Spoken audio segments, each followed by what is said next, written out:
کہتے ہیں یا ایھا آمنو ان تتقوا یجعل لکم فرقانا ویکفر عنکم سیئاتکم ویغفر لکم واللہ ذو الفضل العظیم۔ کہتے ہیں یہ ہے اصل آیت، لیکن مرزا قادیانی نے تحریف کر کے اس آیت کا یہ بنا دیا یا ایھا الذین آمنوا ان تتقوا اللہ یجعل لکم فرقانا ویکفر عنکم سیئاتکم ویجعل لکم نورا تمشون بہ۔ کہتے ہیں یجعل لکم نورا تمشون بہ، مرزا قادیانی نے داخل کیا ہے، و یغفر لکم واللہ ذو الفضل العظیم خارج کر دیا ہے۔ اب سنیے، یہ وہی طرز ہے جو میں نے پہلے بیان کی تھی۔ حضرت مسیح موعود علیہ السلام بعض دفعہ ایک جگہ نہیں، مولوی صاحب کے کوئی یاد نہیں ہوگا، کہیں رہا ہوگا، کئی مرتبہ آپ نے استدلال کے طور پر ایک آیت سے صرف استفادہ نہیں فرمایا، بلکہ 2 یا 3 آیات کے مضمون کو پیش نظر رکھا، ان کے ٹکڑے جوڑے، اور اس طرح اس آیت کو آپ نے 2-3 آیات کے مضمون کو بغیر تبدیل کیے اپنے مضمون کے ربط کے مطابق کر کے ثابت کیا کہ قرآن یہ کہتا ہے۔ یہ طرز کلام کہاں سے لی؟ مولوی تو کہتے ہیں ہماری طرز کلام نہیں ہے، پھر کہیں سے تو لی ہوگی؟ وہ حضرت اقدس محمد مصطفیٰ صلی اللہ علیہ وسلم سے لی ہے۔ پہلے بھی میں ایک مثال دے چکا ہوں، میں دوسری مثال دیتا ہوں،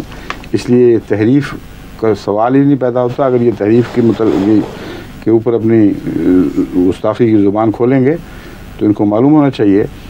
کہ خدا تعالیٰ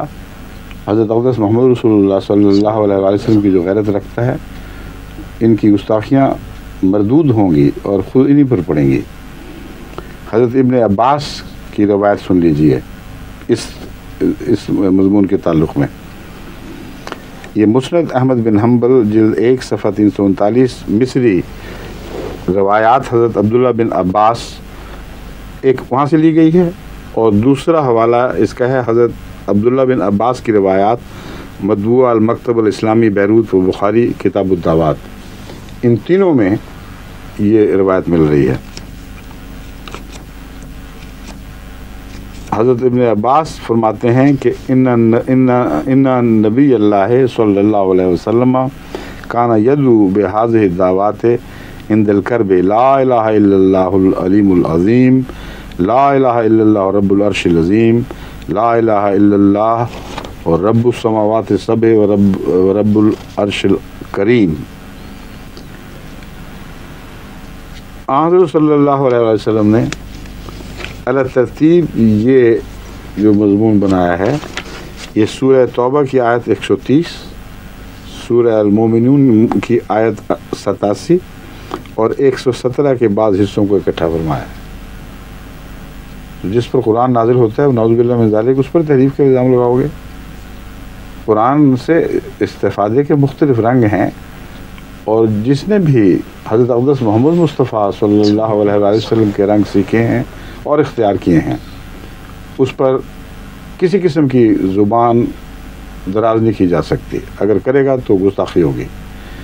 اور یہ میں آپ کو بیان کر رہا ہوں، حضرت مسیح موعود صلی اللہ علیہ وسلم نے اس رنگ میں بعض دفعہ استدلال کرتے وقت ایسا فرمایا، بعض الہامات میں بھی آپ کو مختلف آیات کے ٹکڑے جو ہیں وہ اکٹھے الہام ہوئے، اور اس کی مثال میں کل مولویوں کے الہامات سے بھی دے چکا ہوں۔ آج کل کے مولویوں کے نہیں، پرانے بزرگ تر مولوی جن سے خدا کا خوف بھی رکھتے تھے، انہوں نے الہامات کے دعوے بھی کیے، ان کی کتابیں شائع ہوئی ہیں، ان کے مریدوں نے کتابیں شائع کی ہیں۔ ان میں مختلف آیات کو مختلف جگہ سے اٹھا کر ایک مضمون کی صورت میں خدا تعالیٰ نے ان پر الہام کی،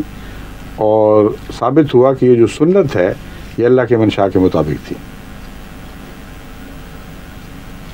ان مولویوں پر ثابت ہو، ہم پر تو ہے ہی ثابت، ہمارے لیے تو سنت کافی ہے۔ حضرت محمد رسول اللہ صلی اللہ علیہ وسلم کے متعلق حدیثوں میں یہ بات مل جائے بہت کافی ہے، لیکن یہ چونکہ اپنے مولویوں کو بہت عظمت دیتے ہیں، میں یہ بتانا چاہتا ہوں کہ ان پر بھی ثابت ہوا آخر کار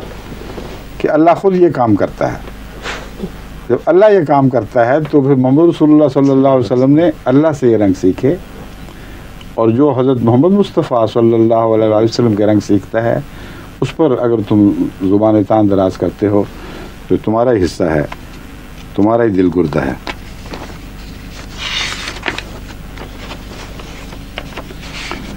پھر اور مثالیں بھی ہیں، ایک تو نہیں،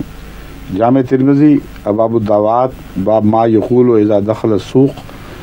کے دعوات کے بیان میں کہ انسان کیا کہے جب بازار میں داخل ہو۔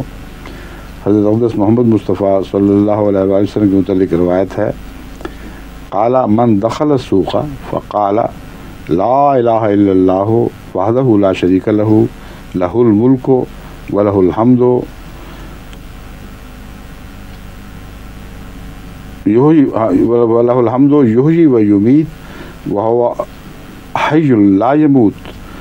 بیدہ الخیر وہو علی کل شیء قدیر۔ اس کا ترجمہ یہ ہے کہ جو بھی بازار میں داخل ہو اور یہ کہے لا الہ الا اللہ، اللہ کے سوا کوئی معبود نہیں، وحدہ لا شریک لہ، وہ ایک ہے، اس کا کوئی شریک نہیں، لہ الملک، بادشاہت اسی کی ہے، ولہ الحمد،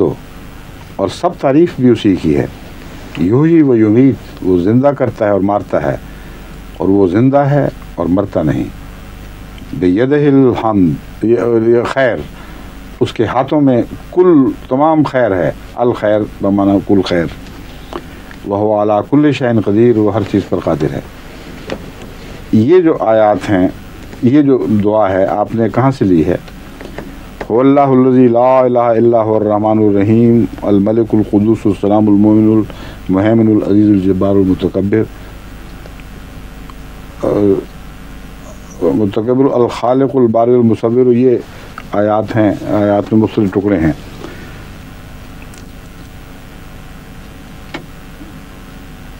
یہ بھی رسول اللہ صلی اللہ علیہ وسلم کی دعا ہی ہے،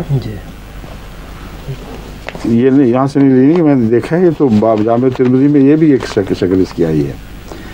کہ بازار میں داخل ہونے کی ایک دعا وہ سکھائی حضور اکرم صلی اللہ علیہ وسلم نے جو قرآن کریم کی مختلف صورتوں، مختلف آیات کو جوڑ کر بنائی گئی ہے، اور ایک یہ دعا بھی درج ہے، هو اللہ الذی لا الہ الا هو الرحمن الرحیم الملک القدوس السلام المؤمن المہیمن العزیز الجبار المتکبر۔ اگر سبحان اللہ عما یشرکون کی بجائے الخالق البارئ المصور ہو، جو سبحان اللہ عما یشرکون کے بعد کی آیت میں درج ہے۔ پھر هو اللہ الذی لا الہ الا هو الرحمن الرحیم قرآن کریم میں نہیں ہے، قرآن کریم میں ہے هو اللہ الذی لا الہ الا هو الملک القدوس عالم الغیب والشہادہ، هو الرحمن الرحیم۔ عالم الغیب والشہادہ حضرت اقدس محمد رسول اللہ صلی اللہ علیہ وسلم نے یہاں نہیں بیان فرمایا، کیونکہ موقع اور محل کی مناسبت سے آپ آیات سے بعض مضمون چنتے تھے، اور اس کو نعوذ باللہ من ذالک کوئی شریف النفس انسان تحریف قرار دے ہی نہیں سکتا۔ اگر قرآن چھپے ہوئے معلوم موجود ہیں، اس زمانے میں صحابہ کو علم تھا کہ اصل آیات کیا ہیں، تو تبرک کے طور پر ایک حصہ یہاں سے لیا، ایک حصہ وہاں سے لیا، موقع اور محل کے مطابق ایک مضمون سجا لیا۔ یہ سنت محمد مصطفیٰ صلی اللہ علیہ وسلم ہے، اس میں کوئی نیت خرابی کی شامل ہو ہی نہیں سکتی، کیونکہ آپ کے قلب مطہر پر ہی قرآن نازل ہوا تھا۔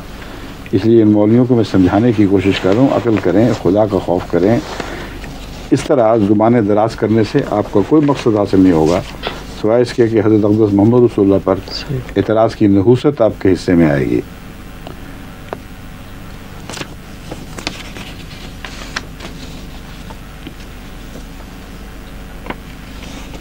اب حضرت مسیح موعود علیہ السلام نے یہ جو بیان کیا ہے، یہ تقویٰ اپنے ساتھ ایک نور رکھتا ہے یا نور رکھتی ہے، یہ مضمون ہے جس کے ضمن میں ان آیات کے ٹکڑے بیان فرمائے ہیں کہ دیکھو یہ وہی مضمون چل رہا ہے۔